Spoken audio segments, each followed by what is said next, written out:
Then all the tribes of Israel came to David at Hebron and spoke.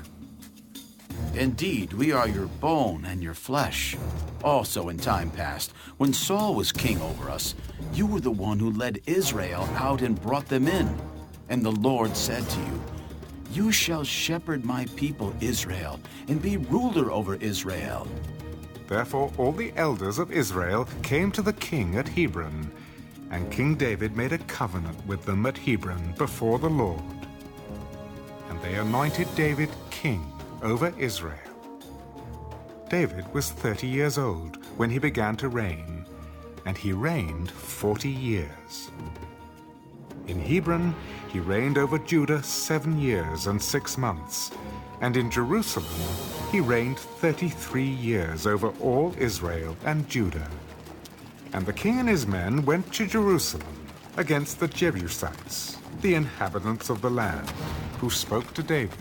You shall not come in here, but the blind and the lame will repel you.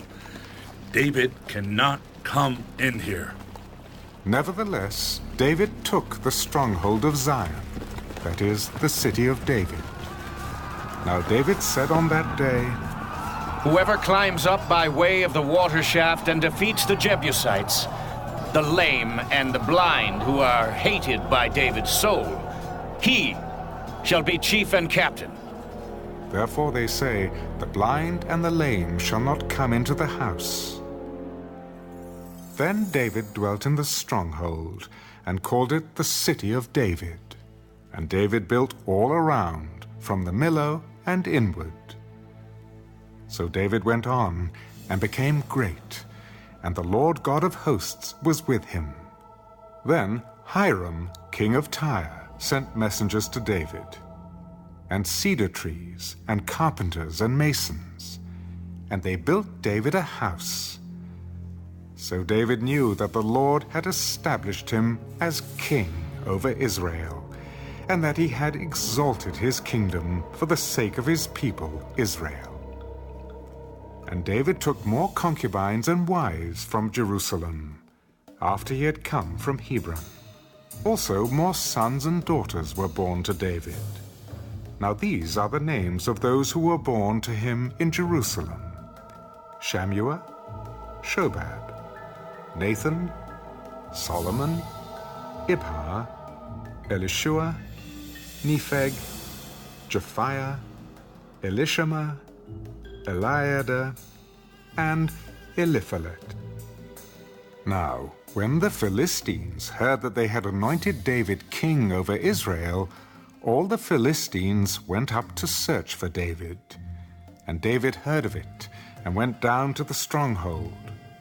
The Philistines also went and deployed themselves in the valley of Rephaim.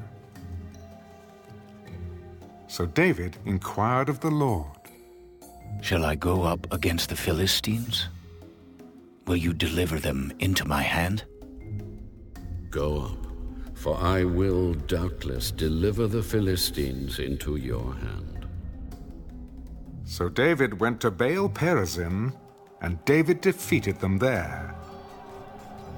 And he said, the Lord has broken through my enemies before me, like a breakthrough of water. Therefore he called the name of that place Baal Perazim. And they left their images there, and David and his men carried them away. Then the Philistines went up once again, and deployed themselves in the valley of Rephaim. Therefore David inquired of the Lord. You shall not go up. Circle around behind them, and come upon them in front of the mulberry trees. And it shall be, when you hear the sound of marching in the tops of the mulberry trees, then you shall advance quickly, for then the Lord will go out before you to strike the camp of the Philistines. And David did so, as the Lord commanded him. And he drove back the Philistines from Geba as far as Gezer.